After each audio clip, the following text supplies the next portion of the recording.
Okay guys, tuturo ko naman sa inyo kung paano buksan yung ating mga program na 1 to 4 po dito sa Dixel controller.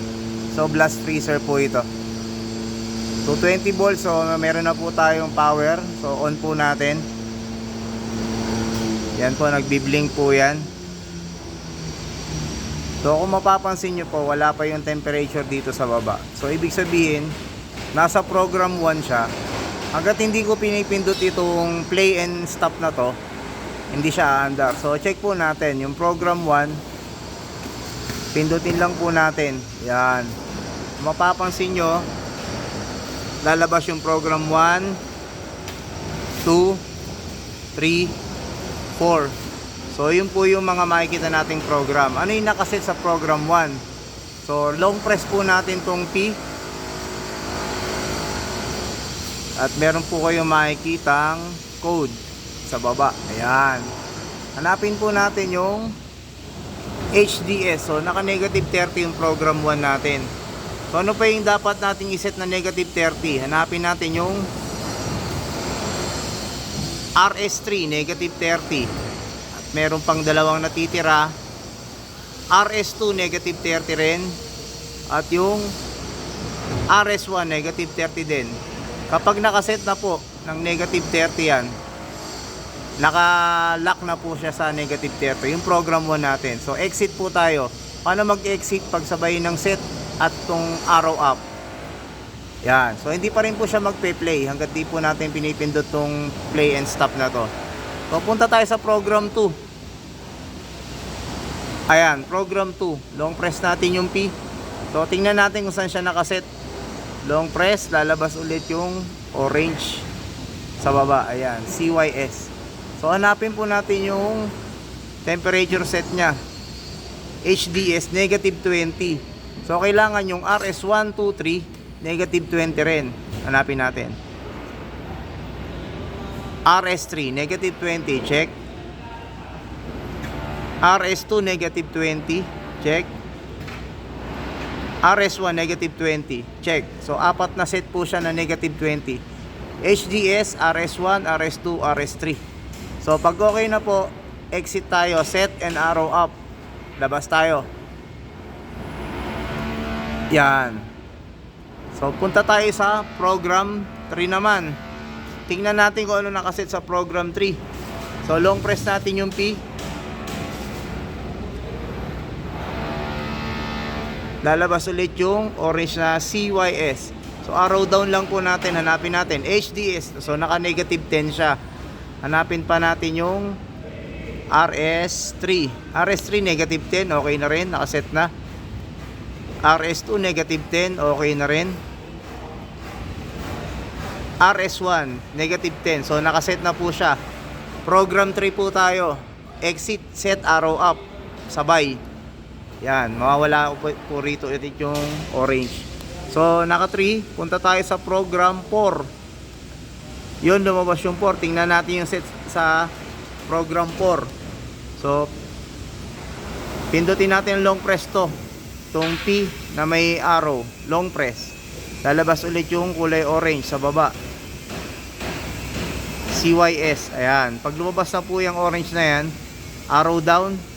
HDS, so naka positive 2 lang siya. So chiller na po siya. Tingnan natin yung RS1, 2, 3. RS3 positive 2, check. RS2 positive 2, check. At RS1 positive 2, check. So nakaset na po siya. Exit tayo. Press set, arrow up, sabay. Yan. Ibig sabihin, itong ating nakaset na program 4 ay naka positive 4. Itong program 1 ay negative 30. At ang program 2, negative 20. At itong program 3 natin ay negative 10. Katulad nung huli, program 4, positive 2. So try natin nilagay sa positive 2. Yan, yung 4 na yan. Program 4 is positive 2. Check natin. So hindi pa siya pwede dahil negative 8 pa yung temperature natin. Subukan natin sa negative 10, which is yung program 2. Hanapin natin yung program 2. Yan, program 2, negative 10 yan. Play lang natin. Pag naka-program to ko na, play lang itong plug. Yan na. Magka-cut in na po yan. May delay lang po siya. Yan. Tingnan natin kung mamamatay sa -10 kung tama yung sinasabi ko.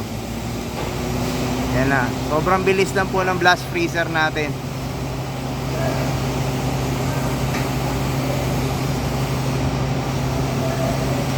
Yan na. Magka-cut off na siya.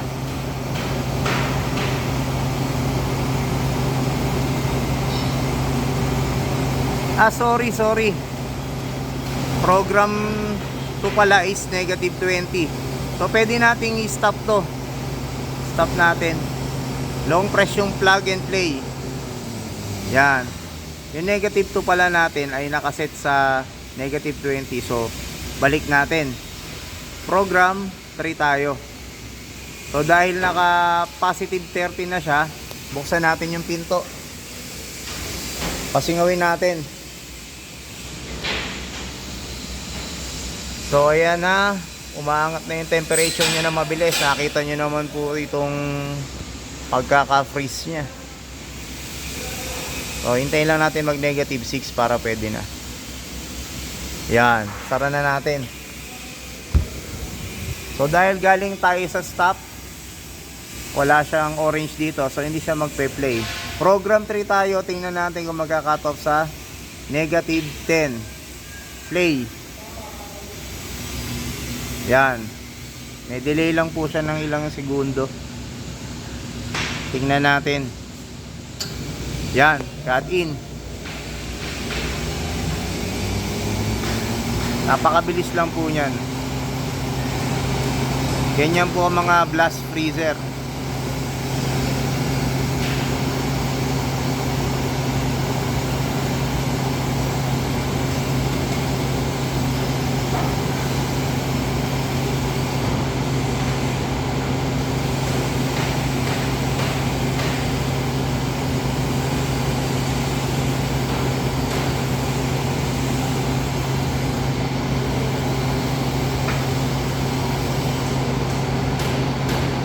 Bilis, -7 agad.